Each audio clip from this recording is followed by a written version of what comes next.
Welcome back. In the last section on this topic, I explained the essentials to establishing a good, accurate rifle. But no rifle is any more accurate than the ammunition that you put in it. It's a hand and glove mixture, and no ammunition is any more accurate than the rifle you put it in. So it's a cooperative venture, and always keep it in mind that one works no better than the other. So, in establishing good ammunition, whether it's for your 223 ammunition that you fire in your AR with just plinking for plinking purposes, or whether it's for some beauties that you've designed for your long range varminter or big game cartridge, whatever it is, you can achieve far better accuracy than you could ever hope to from factory ammunition if you tailor it to your own gun. A lot of people have frustrations about this, and they find that they have no better accuracy than they have with factory ammo, and in many cases the factory ammo outperforms their best efforts. But that's very often true because people don't simply understand the certain things that you need to accomplish in the process of developing good ammo. The very first thing you need to do is go out and get yourself a very good diary to keep all your information. Make sure that you record everything that you do, that you record all your data, and record everything that you work up, and never throw it away. That data is as valuable if it's bad data as it is if it's good data. Don't crumple up bad results and throw them in the trash can. Those results are every bit as important, because otherwise you're going to be covering bad ground someday later on when you forgot that was the same load that you once again tried, just to find out that it doesn't work any better now than it did before. So keep all your records. Establish good scientific method to everything that you do. The scientific method basically is, to boil it down, is to establish a standard, and from that standard you effect one change. One change only, please, no more, because if you effect more than one change at any given time, you don't know which of those two effects or which combination affected the change and what the change was, whether it's negative or positive. So from a standard, in other words, you've taken a given load that you, for whatever reason, you've established is a starting point, and change it incrementally from that point, changing only one thing incrementally, and don't dance around. I see a lot of people who are, on blogs, and on this date they stated that they tried this particular bullet and powder combination and primer. Then somebody recommended something else, and somebody else, and so forth. They all made recommendations, and he comes back a few days later and he chimes in that he tried those loads, and those didn't work either, and then so forth. And it keeps on repeating itself over and over again like a bad dream. And the person is frustrated and never gets anywhere, basically trying to do it by hit or miss. And that's exactly what you're doing. Remember that every rifle that's made has got variations in its construction. So whatever a person is recommending for his particular rifle is based upon the harmonics that his barrel gives, given the slender or the heavy taper, or the type of taper, whether it's a long taper or a short taper, heavy barrel, light barrel, and long barrel, short barrel. All those things play into it. Just like a tuning fork. If you look at a piano tuner's set of tuning forks, every single one is a different shape and a different length.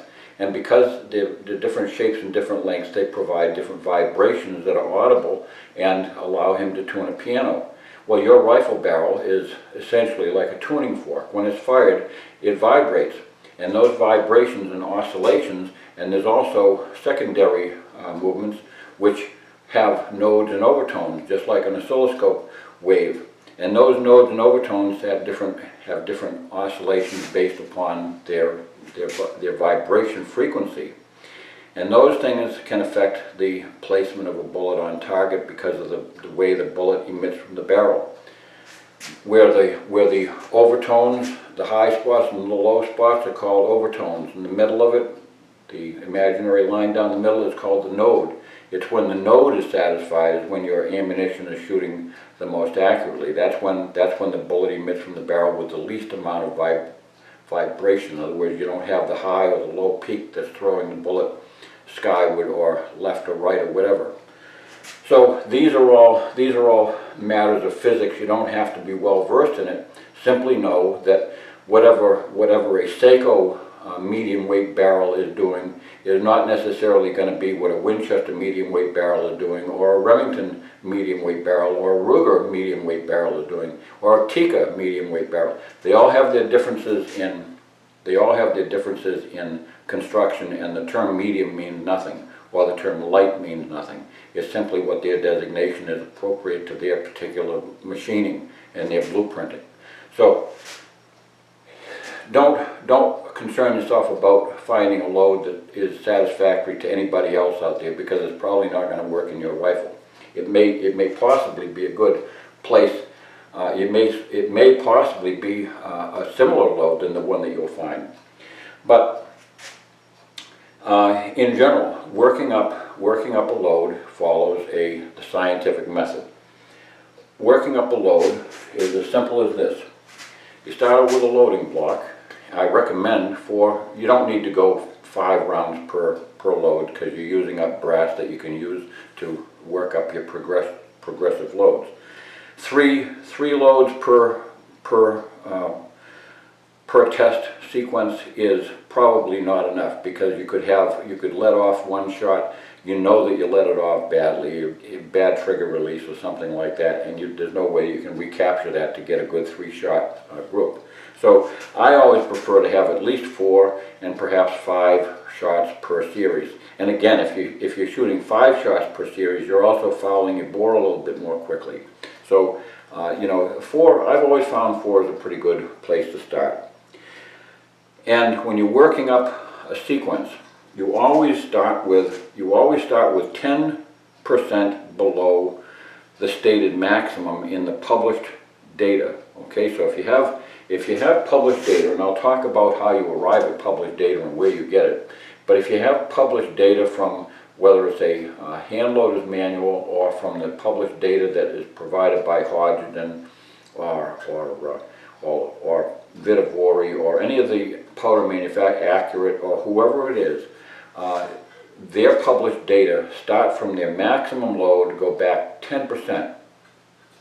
So what is 10%? Well, if I'm working with a cartridge which has a 40 grain maximum capacity, then I simply move the decimal point over 1 and I move it back 4 grains. So 40 grain charge, I move it back by 4 grains to start with. Now, how I progress forward incrementally is based upon another decimal point. In other words, I simply move it 4/10 of a grain upward each time. Okay, so in other words, it's 10, 10, 10. It's the decimal just moved each time. So I start out with a 40 grain charge. I start with 4 grains behind that. All right, and once I start with 4 grains behind that, I move each of these charges up progressively, starting with the lowest one, and move it up 4/10 of a grain. So if I'm working with a 50 grain capacity cartridge, I start with 50 grains, step back 5 grains, and move it up a half a grain at a time. If I'm working with a 223 size cartridge, which is a 20 grain capacity roughly, I start with 20 grains, move it back 2 grains, and work up 2/10 of a grain each time. So it's all proportional to the cartridge density. You don't want to work up, I see a lot of times where people work up in half grain increments with a cartridge like a 223, but they're missing the boat. In many cases, they're grossly jumping over the load that could very well have been the very, very best load, and they missed it because they leapfrogged right over it. It's not the same proportion. A half a grain capacity change is appropriate to a medium cartridge, which holds, I should say, a half a grain charge increment is appropriate to a 50 grain capacity case, but it's not appropriate to a cartridge case which is less than half of that size. And if you have a 60 grain capacity case, there's no point in fooling around with half grain incremental loads, because what you're working with there is you start back 6 grains and you work up 6/10 of a grain each time until you establish exactly what you want. So always use that standard of proportion whenever you're working up charge variations from one increment to another. Now, this incremental testing is sometimes called, ladder testing. That's a fairly new term which has evolved in the last few years. It has always been what it is. It's an incremental test. It tests one load successively after another, working up so that you approach maximum rather than starting from maximum and then working back. Always assume that maximum in the published data may be more than what your rifles or handguns maximum is, because of variations in many of the different components and many of the chamber specifications and all these things. They all play into it. If you have a case which has less internal case volume because it's made with more brass, heavier, thicker brass, it's going to elevate pressure. So, don't ever also think that there's a given need for a particular velocity in any cartridge whatsoever, and don't fall into the pride ethic of thinking that you have to have a cartridge that is the fastest one on the block, because it's of no value whatsoever. Nobody knows what you're shooting downrange, but if you're shooting tiny little groups, that's more impressive. It's the achievement of super accuracy that means far more than high velocity. Any day I will take a rifle that groups like this, and I can place a bullet where I want, when I want, at whatever distance I want, than a rifle that shoots this group at 250 feet per second greater velocity, because that's a bullet which simply is going to veer far off course compared to the one with the smaller group that's more accurate. So it's always about accuracy. And that doesn't mean that accuracy means low velocity. Don't misinterpret me. Accuracy means accuracy. Velocity comes where it is. It's something which is sometimes it's achievable with certain powders and certain combinations, and sometimes the highest velocity loads won't necessarily be the most accurate, and sometimes they are. So it's always a matter of just simply establishing that with your correct testing. The variations in all the different components that you use are absolutely endless. We're absolutely fortunate these days to have so many different powders and bullets and primers available that were never available even 30 years ago. We have many more manufacturers of powders and bullets and even construction and design than were ever available 25 or 30 years ago. There are so many out there. Now, you don't necessarily have to buy your top drawer when you're buying components. There's a misconception that somehow or another the accuracy of a load is directly related to the amount of money you spend on the bullets, but that's not true. Most expensive bullets are constructed with heavy internal construction for the purpose of penetrating through thick hide, heavy muscle mass, and smashing bones. That's what they're intended for. Those bullets are designed for maximum hunting effectiveness on big, sturdy game. The white-tailed deer is not a heavy, sturdy animal. The white-tailed deer is pretty easily felled with standard hunting bullets. And I'm speaking as an experienced deer hunter. I've never needed to have a heavy constructed bullet in order to take down a deer, ever. Whether it's at long range or short range, it's just simply not needed. A standard bullet construction with a standard jacket and a standard core, even if it's not bonded, it doesn't make any difference. It just pops right through a deer. It's of no consequence whatsoever. A deer does not present a difficult target to take down when it comes to hunting. So you don't have to spend a lot of money on heavily constructed you know, petitions or thick jackets or bonded cores or any of that stuff. It'll work just as well. I mean, if you want to spend you know, 300% more for the same product for the same deer, that's fine. But if you're looking to simply go deer hunting, and if you're looking for the way to bring down a deer, you need not seek a heavily constructed or technologically advanced bullet. The technological advancements in terms of accuracy have nothing to do with the internal construction. The technological advancements that have to do with accuracy are available on all your different bullets, whether they're made with a light jacket or a heavy jacket, or, you know, lightly constructed internal dimensions or heavily constructed internal dimensions. It doesn't make any difference. The accuracy is there because of the machinery that's used to produce them. It's all the same machinery. So if you have bullets of varying, as a matter of fact, to bring up a very classic example, is the the match bullet. The match bullet is a bullet which has virtually no internal construction. The match bullet is very simple construction. It's a very thin frangible jacket, and it has virtually no strength whatsoever. And that's a bullet which will not be used. You should never use a match bullet for either varmints or, well, perhaps small prairie dogs will die anyway. But for anything larger than a prairie dog, I would certainly not use a match grade bullet, because I've had failures of this particular type of bullet where they simply don't render a woodchuck out. They blow up on the hide of a woodchuck, and you got an animal that's crawling 20 or 30 feet to get back to his hole before you can finally hit him again. So they don't really stand up to the velocities, or the impact velocities that are present when you're varmint hunting. Stick with match bullets for when you're punching paper holes, and use varmint bullets for when you're not. The match bullets are a bit more accurate, generally speaking, than the varmint counterpart, because they slow the machinery down. They run the processing of the bullets at a slower, more regulated pace, and the quality control experts take closer looks at them more frequently.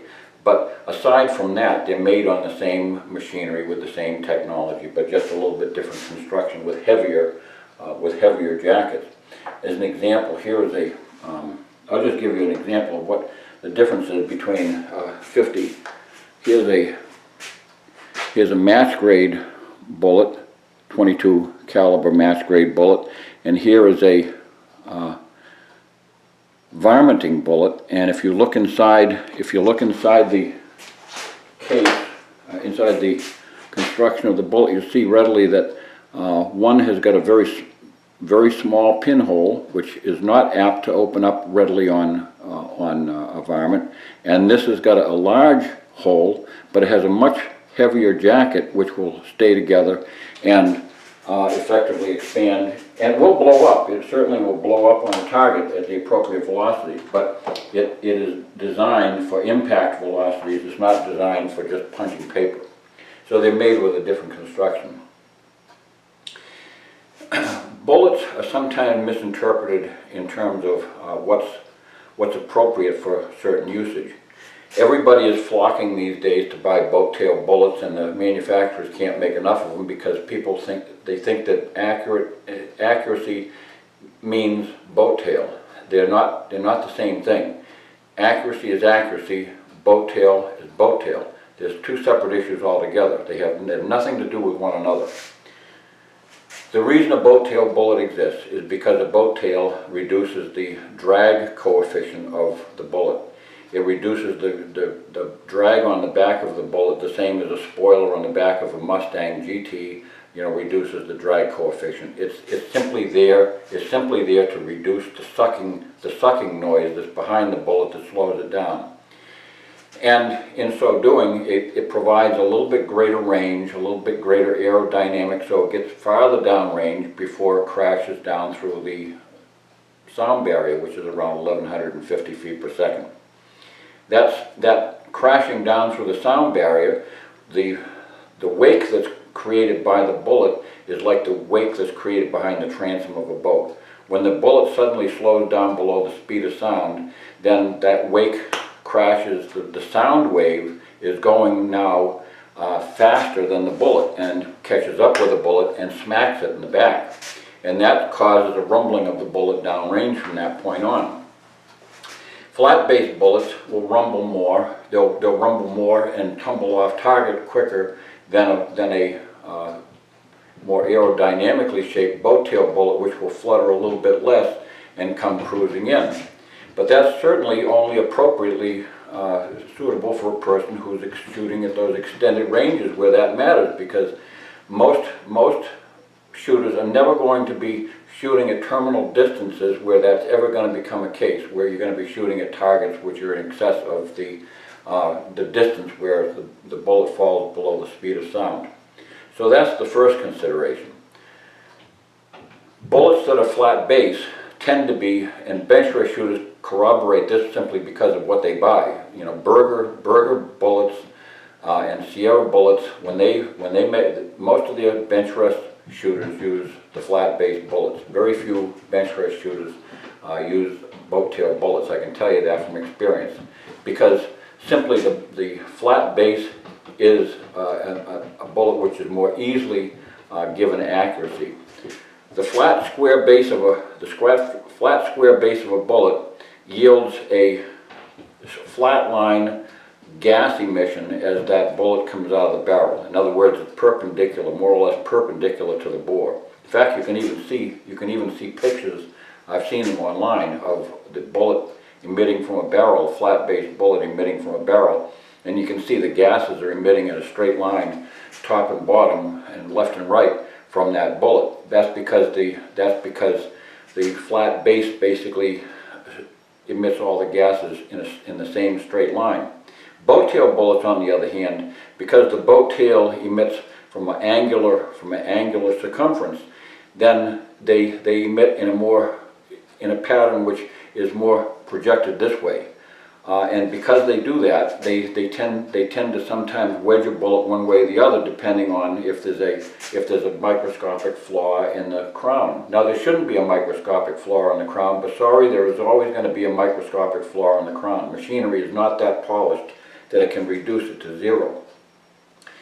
And bench rest shooters know that, and as a result, they tend to use flat-based bullets for the main. There are some that won't, but most bench rest shooters will select flat-based bullets when they're looking for the highest level of accuracy, when they're trying to divide that final third decimal place to win a match. So accuracy has nothing to do with whether it's a boat tail bullet or not. Now, farther down range, when you get beyond 300 and 400 yards, now the boat tail bullet has an advantage of being ballistically superior, because it can hang in there through wind, and especially wind, can hang in there through wind, and the trajectory is a little bit more lofty, so it's a little bit easier to control at extended ranges. Its greatest benefit is the wind resistance, because when a bullet, the one thing you really can't see down there and you really can't plot accurately is the unknown currents of wind that flow like rivers beyond you. You know, you can have a wind meter where you are and measure the wind, but that doesn't calculate a river of wind that you can't see that's 180 yards from you or something like that compresses and blows a bullet off course. Or maybe you can have wind shear, you can have winds in both directions. You can't see that. So a boat tail bullet has got a better opportunity to sail through that with less impingement, less effect. But unless you're dealing with extended ranges where that becomes a significant issue, it's not a significant discerning issue when you're buying your bullets either. So don't necessarily conclude that boat tail bullets are going to be more accurate. They have nothing to do with each other. The boat tail bullet is more aerodynamic, and they both can be accurate. They can both be equally as accurate, but the accuracy has nothing to do with whether it's a boat tail or a flat base. Chances are the flat base bullet is more easy to achieve accuracy for the reasons I mentioned. So we know now that you want to make sure you have a bullet of the correct construction. You want to have a bullet of the correct form and shape.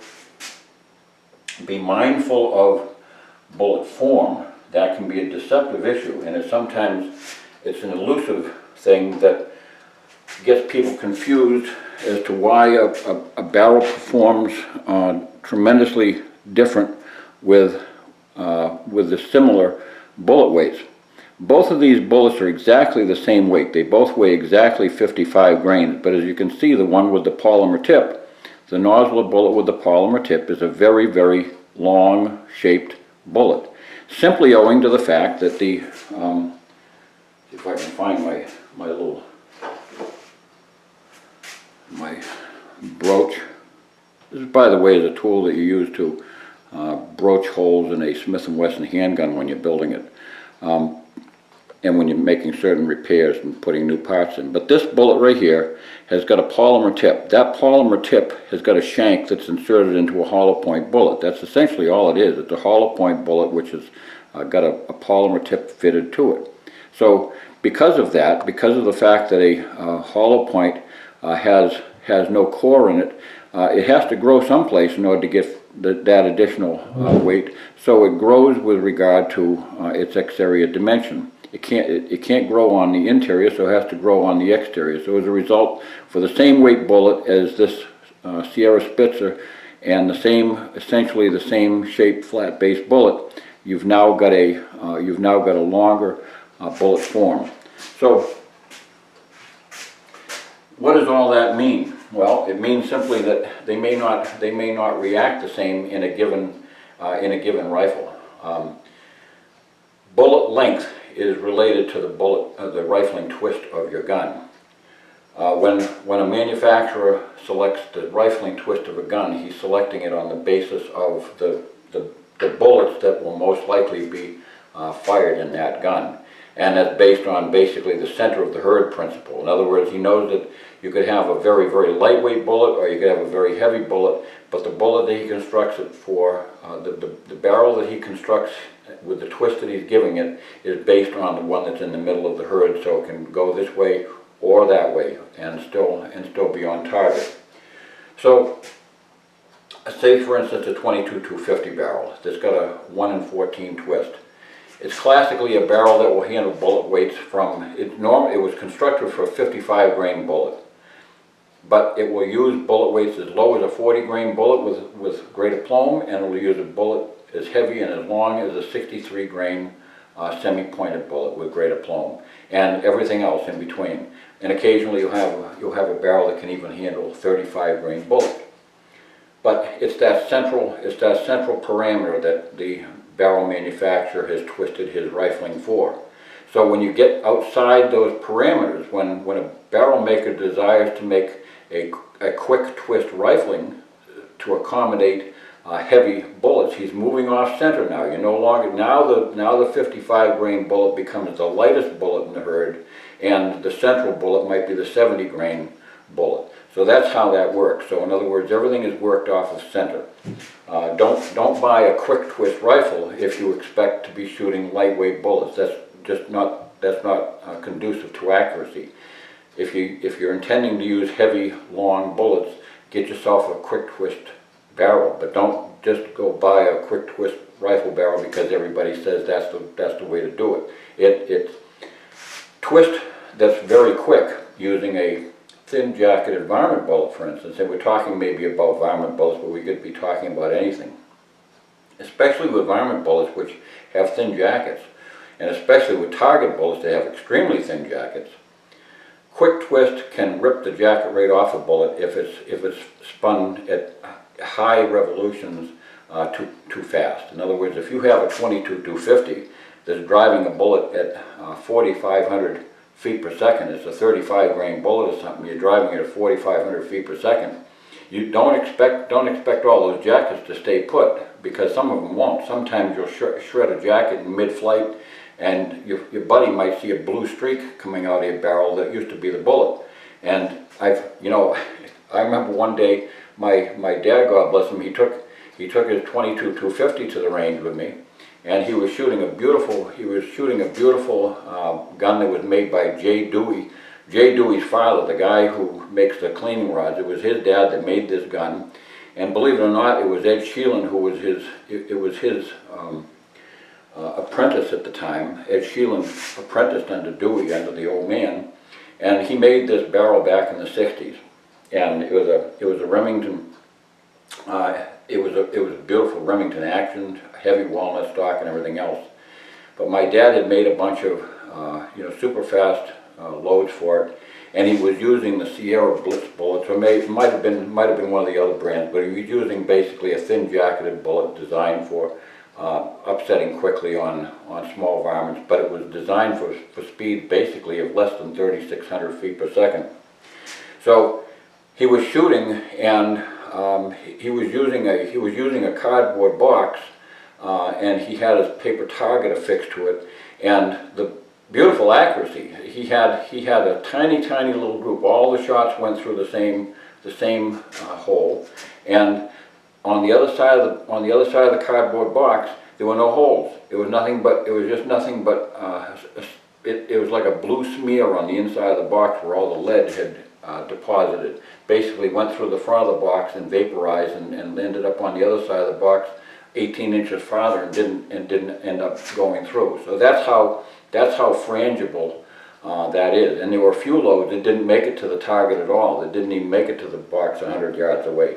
So that's what happens when you overspin a bullet, which has got a very thin jacket, and basically it's not so much the velocity that kicks the jacket off or disintegrates the bullet. It's the combination of velocity with the rotational spin that just basically spins it off, just like basically a drag tire, on a drag racer, how sometimes the tires explode under great heat and friction, and the tremendous rotational velocity. So that's that. How do you determine what the best powders are? We've spoken about bullets and selecting bullets. Now, how do you determine what the best powders are? The best powders are whatever you happen to pick out of the book. You can just go for broke. You can just open up any given page to the cartridge that you're loading and go down the list, and you can go like this. You can say, and that's as good a powder as any. The publishers of those books don't put loads in there that are no good. There are all those powders that they test, they've found to be usable in that cartridge. They all work. Now, there might be a particular powder among them that works better than others. They can't tell you that. They can tell you which powder worked best in their rifle. That they can tell you that, and it may be true that powder will work best in your rifle, but don't count on it. If Sierra says that RL-15 was the very best powder for their 22-250, I don't necessarily find the same results with my 22-250, because harmonics of a barrel can be greatly different, and whatever works in their rifle barrel with their, they sometimes use nothing but straight tubes that don't have any taper. So they're basically shooting out of laboratory barrels in many cases. Sometimes they use sporter barrels, but many cases they simply use barrel blanks with a bore. But their results don't need to be the same as mine, and mine don't necessarily corroborate theirs. So whether I have a powder that works the same as theirs is neither here nor there. It may or may not. So simply pick a powder which is available at your dealer. Maybe select a powder which that can be used in different rifles that you own. Maybe you have a variety of rifles. Go through the book and see which powder most appropriately fits the greatest combination of rifles, so that you don't end up with too many different powders. Like me, I got powders like you read about. But that's just something that I have acquired because I just enjoy this endeavor of fussing around and making ammunition. But many people are very satisfied with just simply buying nothing but IMR 4064 the rest of their life, or Varget the rest of their life, or 4895 all their life, or whatever, because those powders are usable in so many different cartridges and so many different bullet weights. And that's a good place to start. And also don't shy away from the unknown powders. We've got a lot of loading history behind us, and we've got a lot of people who are with great renown, the Elmer Keiths, the Jack O'Connors, the Skeeter Skeltons, all these people who years ago, they had a handful of powders with which to work. they didn't have many manufacturers. There was no such thing as Vitavori on the market. There was no such thing as, you know, all the different powders that are available now. They just had IMR powder, and they had Hercules powder and things like that. And so they had a very scant number of options. From that, they worked up their loads with 2400 or the Bullseye, or they worked up loads with, you know, IMR 4350 and things like that. And that was what they had. Well, you know, their word was typed out, and it went far and wide, and those became the standard powders by which those cartridges were known.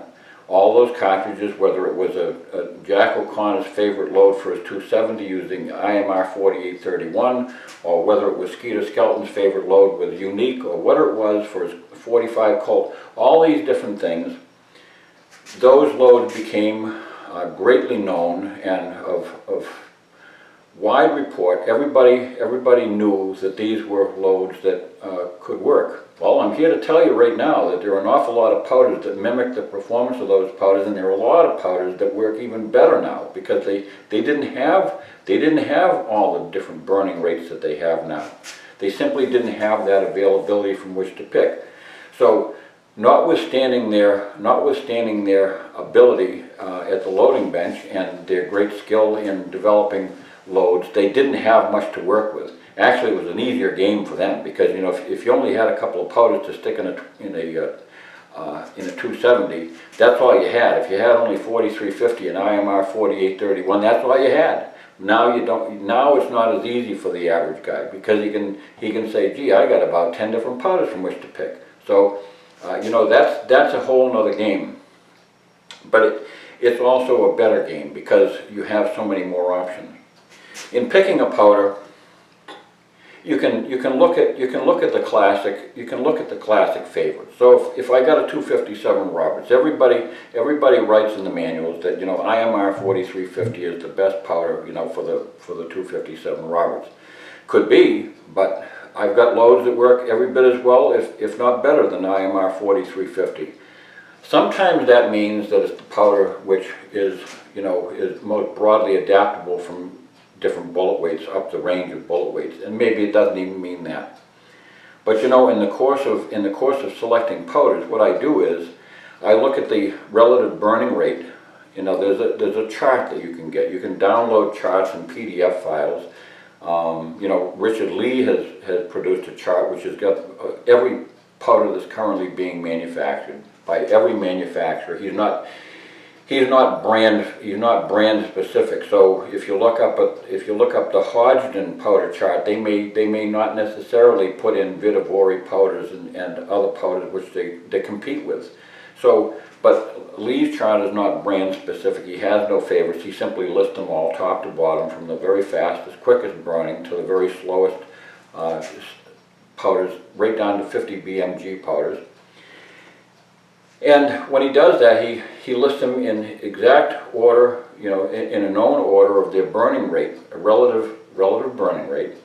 And in all these powders, they have a specific placement of burning rate on the chart. So they have, a powder might be listed as position number 55. There might be 2 or 3 other powders that are also got the same number, 55. It means they have the same relative burning rate. But there's also powders that are 51, 52, 53, 56, and so forth, that are very close to that 55, that will probably be suitable for a gun that shoots the one that is 55. So, you know, you have a lot of options to pick from. Now, I'm going to give you a big, huge caution here, an absolute warning. Don't ever, under any circumstances, this should be appearing in bright red letters on the screen. Under any circumstances, don't assume that you can substitute one powder for another simply because it follows the same powder burning rate. That's not what the powder burning chart means. The powder burning chart means that is how the powder burned under a laboratory controlled circumstance in a test box when they were burning it. That all changes, the game changes when you put a lid on it with a bullet in a case and you stick it in a barrel and fire it with a primer. Those relative burning rates can change position very quickly, and they do. Not only that, but powder density is not the same as relative burning rate. So powders can be a different density. You can't just change, you cannot simply change an substitute one powder for another with the same charge weight. What it does tell you, however, is that it's a very useful, that doesn't mean that the burning rate chart is useless. It means it's very useful. It means, but you have to interpret it correctly. If you see a powder that's listed as position number 55 and you want to try a different powder to see if perhaps it reacts a little bit better, gives you better accuracy, or if you want to try number 53 or number 56 or 54 or whatever, then simply go to the powder manufacturer, go to Vitavori, go to IMR, who's made by Hodgdon, go to one of these manufacturers and go to their website, go to their PDF file and go down the list and find the powder and see what the load is, and use their load data, and use it according to the method that I explained about, the scientific method. In other words, working down and then back up in increments. So that's how you arrive at alternate loads for the same cartridge. Now, let me explain in detail what the different powders essentially are. In regard to rifle powders, they're either manufactured as so-called ball. That's a term, that's a trade name of the Olin Corporation. When they invented spherical powder, they called it ball powder with a capital B. And it was invented for military use. It meters extremely uniformly. It has a very, very known property of being able to meter it with exactitude every single time it's put into a case. You don't have to worry about variations going through machinery, and that was one of the things that was greatly adaptable to high-speed machinery during World War II. When it was being loaded for the carbine and stuff, was because they could basically run it through the machinery without any variation. And it was also a remanufactured powder as well, so they could use surplus powders and things. Now it's a double-based powder, which uses nitroglycerin in its formulation. It doesn't make a dangerous powder, not by any means. Nitroglycerin that component is a chemical component. But one of the things that occurs with ball powders that everybody who uses these powders knows about is that they can tend to run amok with pressures if they're subjected to temperature variations, especially higher temperatures. Higher temperatures can naturally occur in ambient temperature conditions. So if you're out hunting one day if you're hunting one day up in Alaska where it's cold, and then you come back on your way home, you're driving through the south, and you decide you're going to shoot on a hot day, they're not going to react the same. Those powders are going to react a little bit differently, and predictably. The pressures will elevate and they'll respond differently. The accuracy will often suffer because you developed a load. Presumably you developed a load on a nice day, for instance. And when you developed a load on a nice day, all of a sudden now you encounter a day out in the middle of the Dakotas, and you're sitting there shooting prairie dogs, and the sun is beating down, and your ammo is getting hot, and when you put it in your gun, the pressure goes up. Or you're shooting your fourth or fifth shot at prairie dogs, and you stick you run your bolt home, and now your cartridge with all that powder is being chambered in a hot chamber. And that runs the pressures up. Now, if you develop your load on a nice, sunny, hot day, and you are going hunting in a cold place, all of a sudden your pressures suddenly drop out the bottom, and you don't have accuracy either. So they tend to be more finicky. They're very popular powders. I have an awful lot of ball powders because they tend to be at times extremely accurate and a lot of fun to work with, and they're nice to work through progressive machines. Like my Loadmaster, I don't have to worry about the powder bridging or changing from one shot to another. If I'm loading my 223, I can just keep on loading and it'll just keep on charging the same charge weight all the time, and it's a very predictable thing. If I'm loading CFE 223 or ball C2 or whatever I'm loading, it's always predictable and it's always going to give me the same result. And I'm really not all that concerned with my Mini 14, whether I'm getting, 2 minutes of angle accuracy, or 1 minute and 1.5 minutes of angle accuracy, or maybe if it even grows to 2.5 minutes of angle. It's fine for the rifle that I'm shooting it in, so it's of no great concern. On the other hand, if I go to my big press and I'm loading 22 250s with H414 powder, and I'm up to a maximum load with that where it's nice and accurate, I can absolutely guarantee myself that if I go to the range on a hot day, or if I stuff a cartridge into a hot chamber, I'm going to have a flyer. I'm going to throw a shot just off the point of aim altogether. That's just the way that powder works. It's supremely accurate. It'll drive nails all the time when it's working right. But if the pressure suddenly rises due to ambient temperature changes or chamber heat, it can really throw a monkey wrench into things, to the point where sometimes the bolt can even stick, and that's not a good thing. So I prefer to use extruded powders when I'm working up my most accurate loads. If I'm using ball powders, this is the way it tends to work. If I have a block full of tests and I'm working up and I'm shooting, I take a target and something like this. You know, I cut out a good group here that works. But I take a target like this and I'll shoot one group after another with incremental loads to see which one settles down.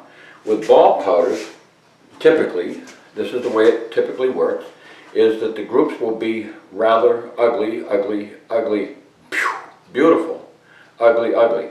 And that's the way they work, using the incremental variations that I spoke about and using those decimal points that I spoke about.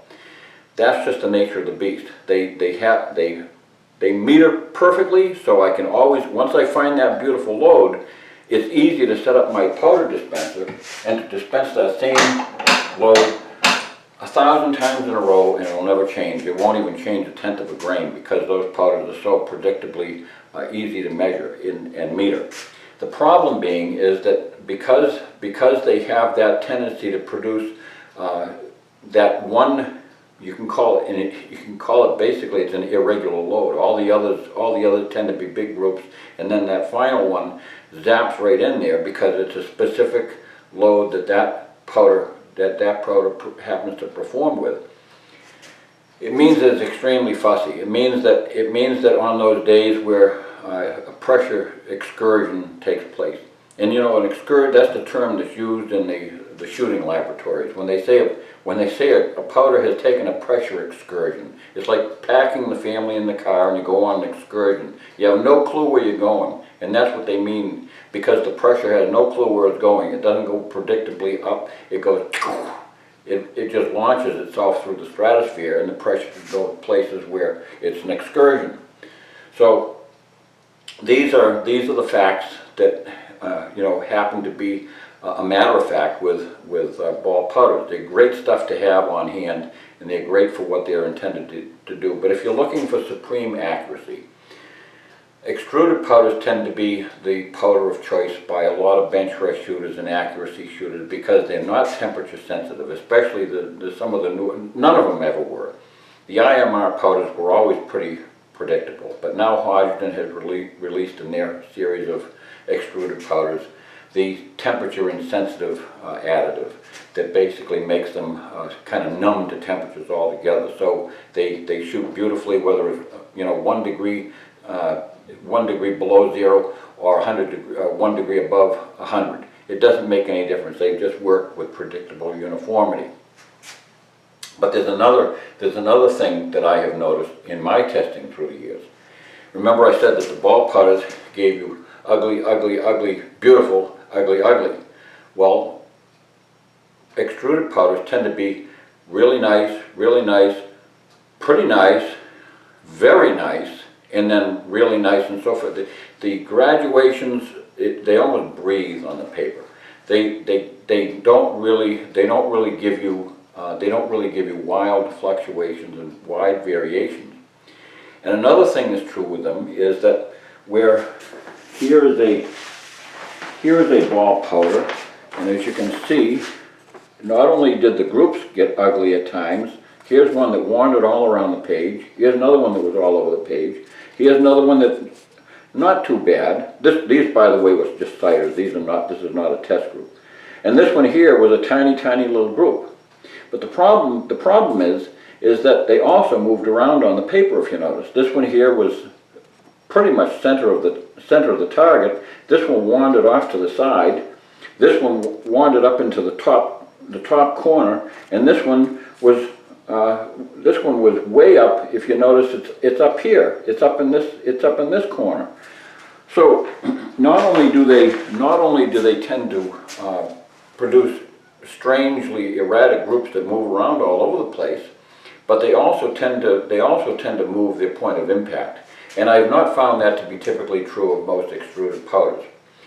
An extruded powder will usually work with a particular cartridge with a particular bullet weight, or it won't. If it works, it's going to work with a lot of variations. And in fact, the very fact that I have that uniformity means that despite the fact they don't go through a powder measure with ease, the very fact that they grind through a powder measure and snap and all these things that feel ugly as you're loading, even though the charge weights can go up and down, 0.2 of a grain plus or minus, it really doesn't have that much effect on the final result when you're out shooting, and that's because of their forgiveness. They're not that fussy. Now, following the scientific method, always use a powder scale, or whether it's a balanced beam scale like my old favorite. This is an heirloom. So I've had that since the early 70s. But whether you're using a digital scale or a balanced beam scale, when you're working up your incremental loads, always measure and exactly weigh out every charge, because you don't want to be changing any particular thing and make changes that could affect the overall results. So measure your charges, weigh your charges carefully, and establish what a good load is. Once you've established a good load, what I encourage you to do is to make up a test block divided into, make up 20, take 10 of them, and now you're going to have to shoot a few of these and then a few of these, because you don't want to follow your bore with the first 10 and then skew your results with the next 10. But so fire a couple, alternating until you see what happens, using your powder charger, your measure, and the others weighing them precisely. And if it's ball powder, it won't make a whit of difference. And if it's extruded powder, even though the charge weights will vary, I'll bet you'll be pleasantly surprised, and you might not consider it to be that big a deal when you load up a bunch of rounds to go hunting, because chances are you'll find that the loads are beautifully accurate, and just as accurate as the ones that you painstakingly weighed out. So it's not necessarily true that you have to weigh out all your charges when you're actually making your ammo for the game. It's something that even bench press shooters oftentimes don't bother with, and because they can't. Sometimes they try a different load in the middle of the day, and they have to charge them at the bench out in the wind and everything. And you know what happens when you have wind pressure on a scale? You can't measure anything. So they use powder measures all the time. So that's what it is with powder. I mentioned primers. I've mentioned bullets. Now the case. The case is a big deal. The problem with factory cases is that they vary in weight between cartridge cases in the same given lot. Unless you're buying extremely expensive cases like Lapua or Seiko, and what you're buying is quality. You're buying a case which is virtually machined. They can run without error. They can be from one case to another. They can be absolutely perfectly the same weight and the same case wall thickness. Remember that a case that's exactly the same weight is exactly the same case wall thickness, because the weight is the brass, and if the outside dimension of the case is got to be a specific size in order to fit into a chamber, then the difference is in the internal dimension when you add brass to it. And that internal dimension, as you're burning, that's your combustion chamber. And the way a combustion chamber works is basically as the combustion chamber gets smaller with regard to the same amount of powder, then the pressures go up. Everything is relative to that. As the combustion size of the chamber becomes smaller and you have the same amount of powder in it, the pressures just simply are going to go up. It becomes essentially a different, you can have it to such a degree that it almost becomes a different cartridge altogether, because one cartridge case by one manufacturer is totally different weight than from another manufacturer. So when you're working up loads to to hunt with and things like that and to shoot, it's really not advised to use mixed brass. If you use mixed brass for plinking purposes with your AR or your Mini 14 or something like that, it's fine, but make sure that you test your different brass individually to see what they do, because you don't want to have some ugly experience where all of a sudden your bolt jams shut on you and you get this embarrassment and stand there trying to get your AR open. It's not good, and it can do some damage to your gun if it gets really bad. So don't mix your brass just willy-nilly. Now, the problem that occurs with accuracy with cases is simply that the chamber is, remember, the chamber is that's the specific dimension that the case forms to when it's fired. But when you're shooting ammunition for the hunting field, you can't have ammunition that fits exactly precisely with a firm bolt drop, because that's not going to be reliable information, reliable ammunition that's going to feed in a situation under different inclemencies and all that stuff. And you certainly don't want to bank a trip to Newfoundland after moose or caribou, or to Alaska or whatever you're doing, or even to Wyoming or Montana. You don't want to base a trip like that on the failure of a cartridge to feed properly because it was snug. You're not shooting under a covered canopy, at targets, and you're not looking for thousandths of an inch changes in groups. You're looking to bag the game of your life. So don't worry about such things, and I'll show you why you don't even need to worry about it in the least. We'll say that this is my cartridge case. There's that black dot in the center represents the middle of the imaginary center of my cartridge case. This represents the shoulder area of the chamber of my rifle, and this is looking down the bore. You're looking down the bore at the cartridge.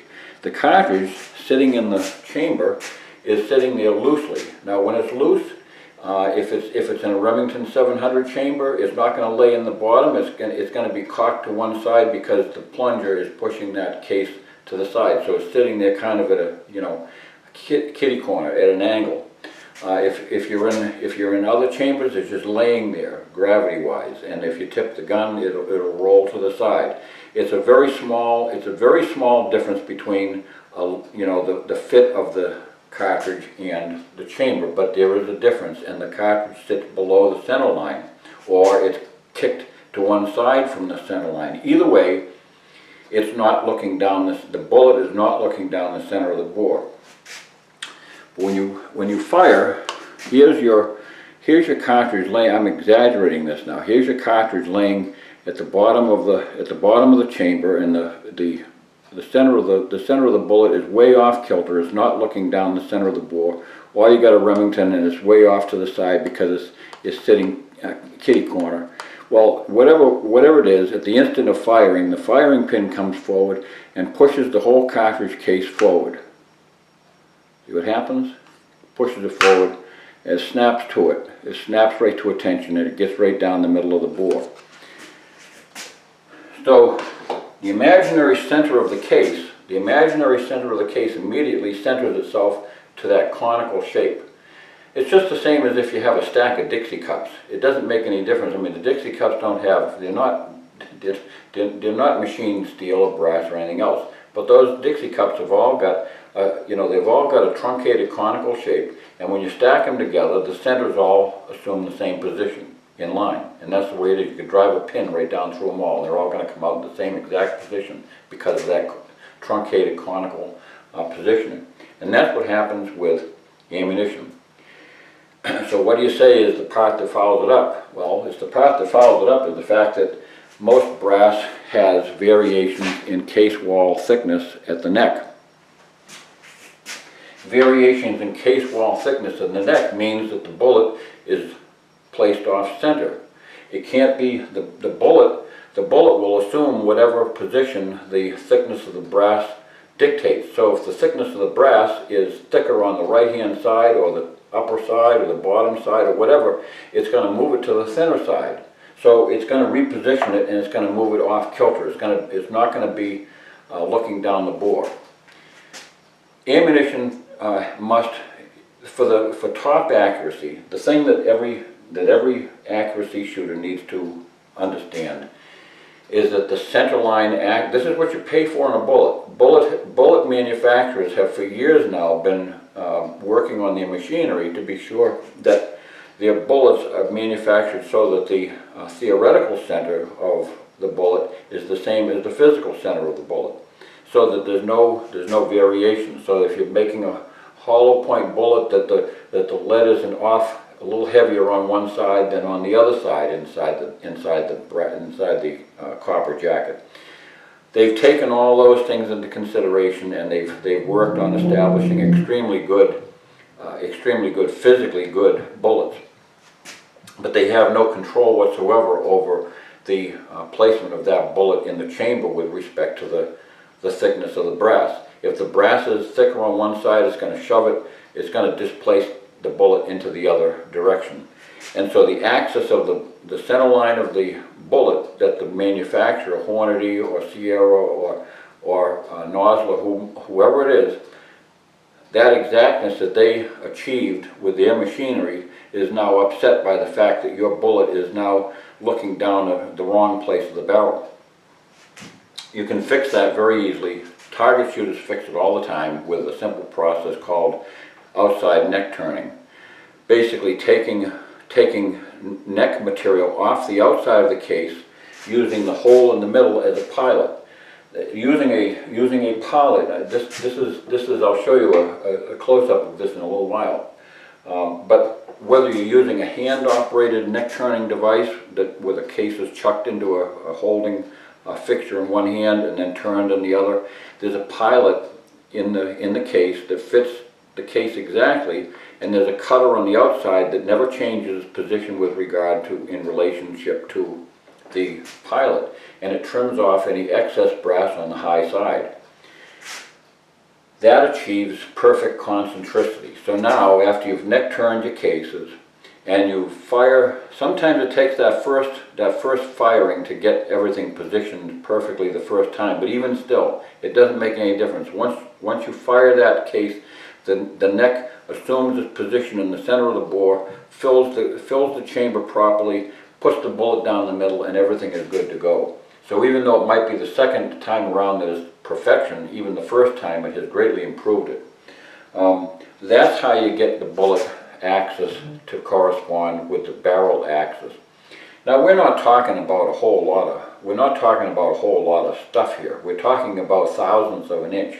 We might be talking about only a thousandth and a half or 2/1000ths of an inch of brass that you're taking off the outside of the case. So you say, well, what's the big deal about that? Well, the problem is that lead is very dense, and if you move it off kilter, off the center of the mark, remember what your tires do when they're just driving at only 60 miles an hour, and you lose a lead wheel weight. That tire all of a sudden is like boom, boom, boom, boom, boom, boom, boom, boom. And that's exactly what happens with a bullet which is moved off kilter and is no longer in the center, is because you're throwing the weight to one side. It's like taking a tire and unbalancing it. So it means a lot.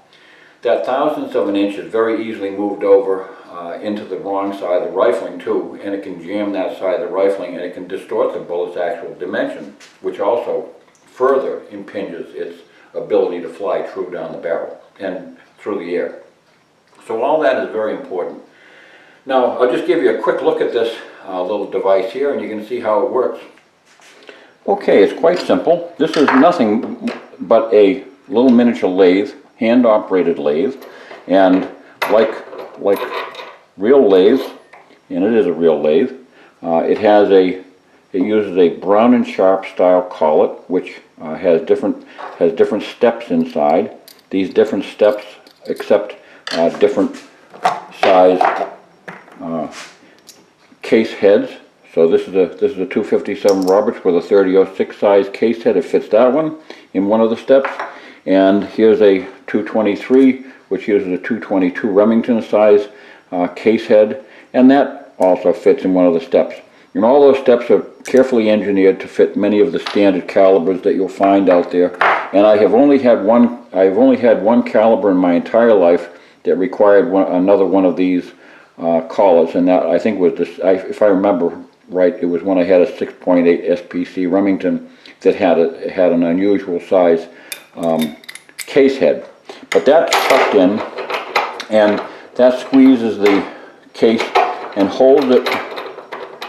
If I can get this back in again, that holds the case in position right here. And when it's held in position, this is a pilot right here. This pilot, you can see, is the same dimension as the same size as the bullet, and that pilot goes inside the case and supports the case where the brass is cut off by this carbide cutter. Simply by turning it, the case remains stationary, and by turning it, the pilot stays dead center in the case, and the carbide cutter goes around and it cuts it off. And using this cam back here, this is an advancing cam. It's a very simple operation, and by just feeding it with my own fingers, I can feed it at whatever rate I want as I turn it, and it closes the gap, and it cuts toward the body of the case, and it eliminates any errors in the thickness of the brass. Now, bench rest shooters, they play a little bit more sophisticated game. What they do is they use dimensionally sized chambers which accommodate a specific formula, starting with the diameter of the bullet and the release dimension. In other words, the amount of free space needed to release the bullet from into flight, so that the case can basically just expand enough. It's the chamber at the case neck area is much tighter than it is in a sporter chamber. It feeds in rather snugly, but there's room all around which allows the case to expand just enough to safely release the bullet without any resistance. So they use a specific formula, and their formula is based on the bullet, and they size the case wall thickness to be exactly appropriate to that release dimension.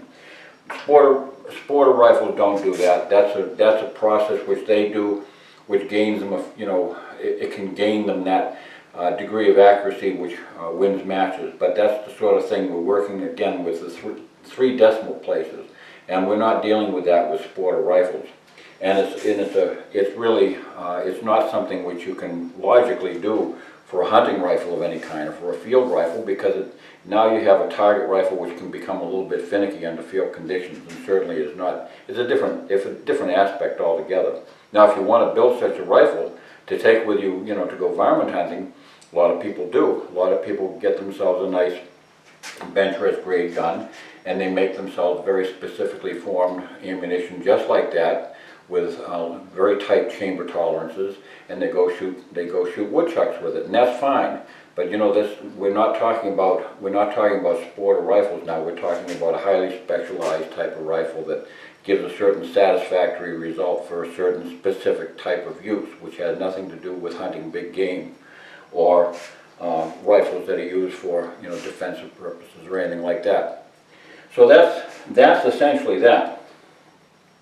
I think I've pretty much covered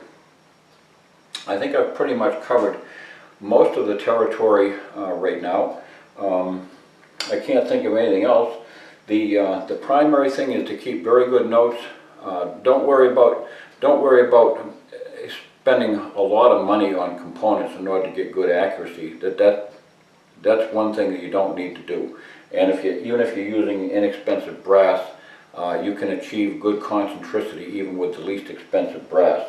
You know, the brass, even domestic brass, is irregular and inconsistent as it is with regard to that case wall thickness. You can correct it easily with one of these little beauties right here, or with one that turns by your hand. Keep everything uniform. Don't make changes except to one thing at a time. Remember that. Never vary from that at all. If you change anything, start again. Go back to the beginning and work up again. It's not a tedium that's without its rewards. Every time you do that, you find out that you break new ground. This is why I can always say that every rifle that I've ever had has always shot considerably less than a minute of angle, and in some cases considerably less than a half a minute of angle, simply because I follow these basic rules, and we basically get the gun to shoot the way the manufacturer had made it. Rifle barrels have been made so well for so many years. You know, this is not new technology.